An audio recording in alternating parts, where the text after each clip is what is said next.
E a primeira fase foi, né, a primeira corrente a ser, né, até por uma questão histórica, foi a tradicional. A tradicional, a gente precisa analisar qual é a posição do professor e qual é a posição do aluno. O professor, ele é, na verdade, o detentor nessa corrente tradicional de todo o conhecimento. Eu vou te dar um exemplo. É como se você entrasse numa sala de aula e você não tivesse a possibilidade de expor as suas ideias, as suas opiniões, o conhecimento que você adquiriu no seu mundo social, na sua comunidade, na sua família. Você ficaria apenas limitado a ser um grande ouvidor e o professor estaria ali dando para você a matéria, né, ditando a matéria, e você apenas o seu posicionamento seria apenas de memorizar atentamente tudo aquilo que o professor ele está passando para você de conhecimento. Você era apenas um mero memorizador de livros, tá? De pesquisas. A sua voz, você não participava ativamente do processo educacional. O aluno, ele é passivo, ele é um receptor. Essa é a grande característica da corrente tradicional. O professor, ele é o autor, né, do conhecimento. O aluno, ele é um receptor, ele é um memorizador de conteúdo, ele é um mero coadjuvante, ele não participa ativamente do processo de aprendizagem, tá? A segunda, após a corrente tradicional, foi a corrente renovada, após um clamor, né, muitas discussões no mundo filosófico, sociológico, sobre a corrente tradicional não alcançar os objetivos do ensino-aprendizagem, e então se aderiu uma nova corrente, onde agora as atividades nessa corrente renovada, a educação escolar assume um propósito de levar o aluno a aprender a construir o conhecimento. O que seria aprender o conhecimento? De uma certa forma, ele iria participar ativamente de experiências, de atividades em grupos, né? O professor iria despertar curiosidade para que esse aluno pudesse investigar aquele assunto ao qual o professor estava ensinando. Então seria construir o conhecimento considerando as fases do seu desenvolvimento. Antes, na corrente tradicional, como eu falei, não levava-se em conta, a criança tem 3, 4 anos, ela ainda não desenvolveu o pensamento reverso, né? O pensamento inverso, que, como o próprio Piaget fala, né, que existe uma fase de 0 a 2 anos, de 4, então ele vai avançando até chegar de 11 a 12 anos, quando a criança ela tem um pensamento concreto, ela sabe unir o conhecimento abstrato com o concreto. Então agora, nessa fase renovada, a criança, existe um entendimento maior sobre as fases de desenvolvimento dela, e isso é levado em consideração nessa corrente renovada. Os conteúdos escolares na renovada passam a adequar-se aos interesses, ritmos e fases do raciocínio do aluno. Sua proposta metodológica tem como característica os experimentos e as pesquisas. O professor deixa de ser um mero expositor e assume o papel de elaborar situações desafiadoras da aprendizagem. Então, o professor agora, ele não é mais detentor do conhecimento sozinho.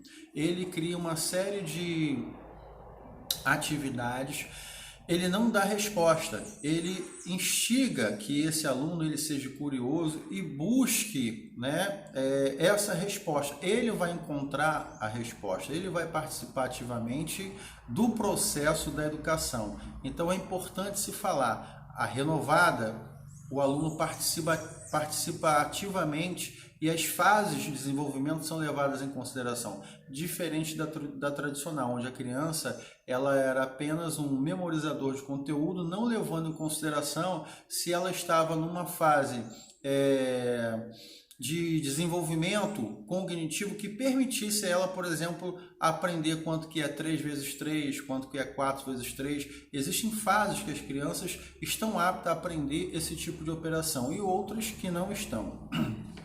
A terceira corrente é renovada não diretiva. Essa tem um expoente como aqui no Brasil com Anísio Teixeira, né?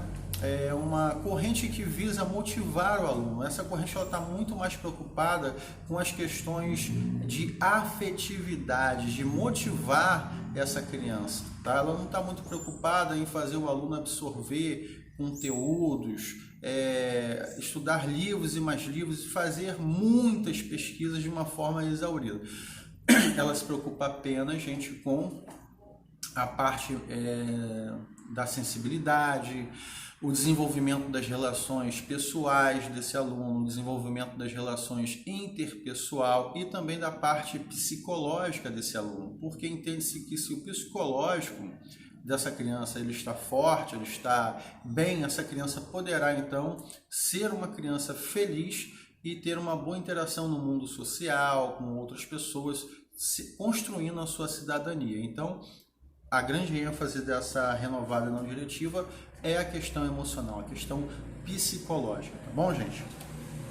A quarta foi, gente, a tecnicista, tá? Nós tivemos o boom dessa educação, é uma educação técnica, a partir dos anos 70 e 80, quando o Brasil ele começou a se industrializar. Na verdade, esse processo aconteceu já com Getúlio, lá, né, o processo, as primeiras indústrias, por exemplo, como a Petrobras, que foi criada no governo de Getúlio Vargas, precisava de mão de obra qualificada. Depois nós tivemos o boom da indústria automobilística também, onde você precisa empregar pessoas qualificadas para esse tipo de mão de obra. Como que eu vou consertar uma televisão se eu não tenho qualificação para isso? Como que eu vou montar um motor de um carro se eu não fui preparado para isso? Então, essa corrente tecnicista ela era voltada para formar mão de obra para atender o mercado de trabalho. Esse mercado de trabalho que está se desenvolvendo, né, aqui no Brasil, em todo o globo, em todo o mundo, né, que transformou o mundo hoje é um mundo globalizado. E uma indústria, ela precisa, como eu falei, de uma mão de obra específica, qualificada. Mas qual era o papel do aluno? Gente, o aluno ele era um repetidor de procedimentos. E o professor ele era um especialista em manuais. Ou seja, a ênfase era no procedimento técnico, né? da repetição, dos encaixes das peças, da manutenção preventiva, da manutenção periódica, de encontrar problemas naquela peça, naquele circuito ou naquele sistema, tá? Então, a educação tecnicista, ela enfatiza a profissionalização e modela o indivíduo para integrá-lo ao modelo social vigente, como eu já falei, tecnicista. Tá? E hoje nós estamos no mundo técnico, né? Porém, hoje a educação tecnicista ela se transformou. Existem escolas, por exemplo, como o IFE, a FITEC, que desenvolvem esse tipo de educação tecnicista, mas colocam lá também na grade curricular da formação desse aluno, por exemplo, disciplinas como ética e cidadania, discute moral, ou seja, para que o aluno ele não seja alienado. O que seria um aluno alienado? Um exemplo, o aluno ele produz uma montagem, uma engrenagem, mas ele não sabe como que essa engrenagem ela vai funcionar. Isso seria um aluno alienado. Agora não.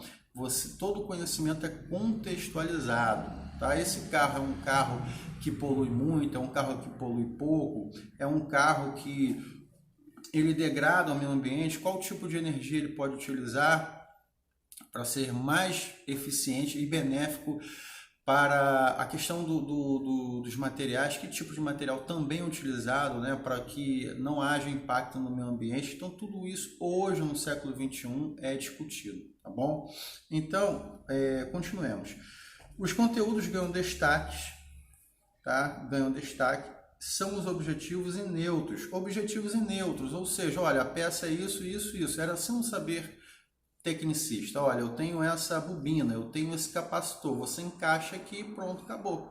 Vou dar um exemplo no ar-condicionado. Eu tenho a linha, eu tenho uma válvula de sucção e tenho uma válvula, né, onde o gás vai passar e a outra válvula vai fazer a sucção desse gás, fazendo o resfriamento do ar-condicionado. Gente, é só um exemplo, isso não cai em prova, nada disso.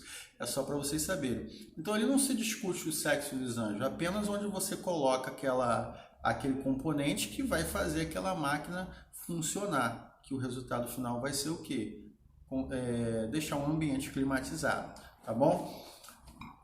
E nós temos também as tendências pedagógicas progressistas, tá, gente? Que analisam de forma crítica as realidades sociais, cuja educação possibilita a compreensão da realidade histórico-social, explicando o papel do sujeito como um ser que constrói sua realidade, tá?